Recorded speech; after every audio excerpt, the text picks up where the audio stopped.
Hi friends, welcome back to నా name గున్స్ family. ఇక మనం లేట్ చేయకుండా అయితే టాపిక్లోకి వెళ్దాం. ఈరోజు మనమైతే రెండు విషయాల మీద మాట్లాడుకుందాం.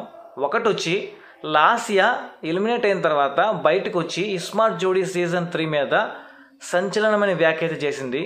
అది ఏంటో మనమైతే డిస్కస్ చేద్దాం.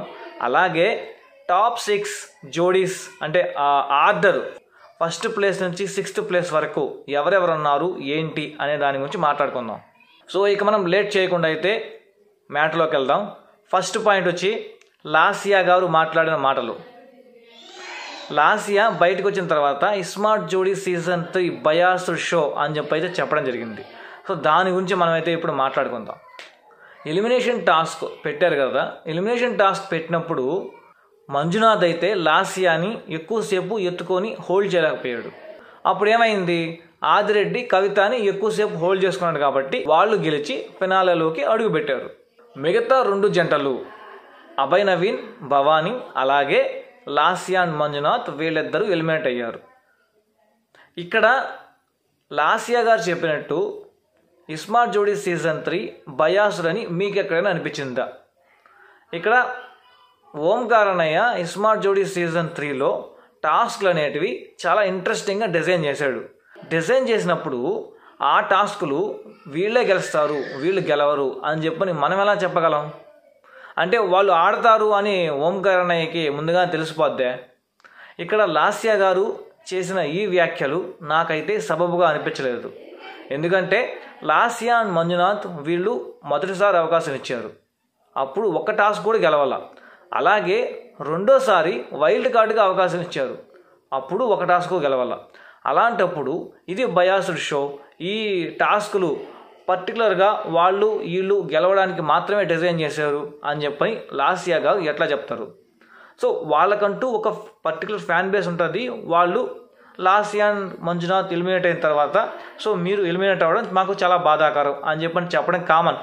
వాళ్ళే కాదు, వాళ్ళల్లో ఏ జంట ఎలిమినేట్ అయ్యి బయటకు వచ్చినా సరే ఆడియన్స్ బాధపడడం కామన్. అంటే సపరేట్గా ఒక ఫ్యాన్ బేస్ అనేది వాళ్ళకి ఏర్పడిపోయి ఉంటుంది. సో అది మ్యాటరు.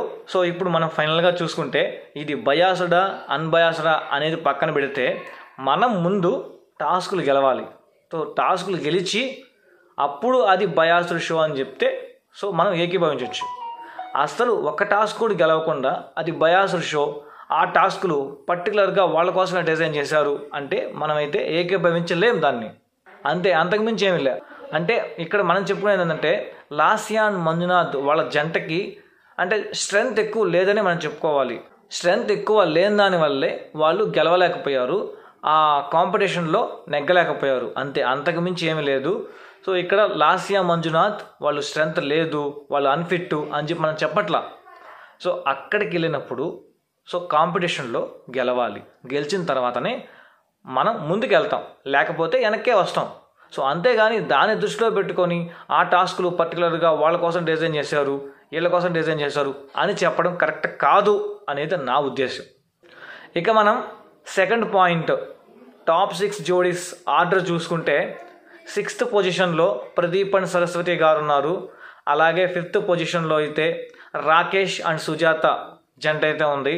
తర్వాత 4th పొజిషన్లో అమర్దీప్ అండ్ తేజు జంట అయితే ఉంది. దాని తర్వాత 3rd పొజిషన్లో అయితే యష్ అండ్ సోనియా జంట అయితే ఉంది. తర్వాత రన్నరప్గా 2nd పొజిషన్లో ఆదిరెడ్డి అండ్ కవిత జోడీ అయితే ఉంది. దాని తర్వాత ఇస్మార్ట్ జోడీ సీజన్ 3 విన్నర్ 1st ప్లేస్లో అయితే ప్రేరణ అండ్ శ్రీపాద్ జోడీ అయితే ఉంది.